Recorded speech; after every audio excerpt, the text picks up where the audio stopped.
Batay sa inilabas niyang Statement of Assets, Liabilities and Net Worth o SALN, mahigit 1.26 billion pesos ang idineklarang net worth ni Senador Mark Villar.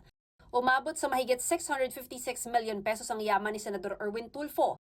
Si Senate Majority Leader Mig Zubiri naman, abot mahigit 631 million pesos ang halaga ng yaman.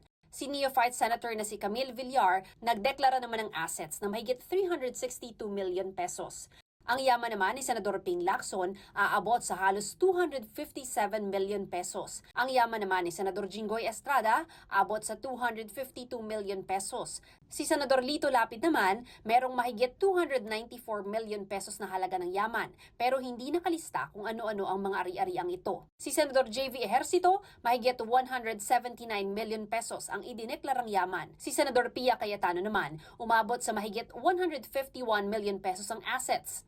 Si Senador Bam Aquino, mahigit 86 million pesos ang yaman. Nakaramihan ay real properties, cash at investments. Ang yaman naman ni Senador Loren Legarda ay mahigit 100 million pesos. Si Senador Rodante Marcoleta, mahigit 80 million pesos ang idineklarang kabuoang halaga ng ari-arian. Umabot naman ang yaman ni Senador Joel Villanueva sa mahigit 72 million pesos.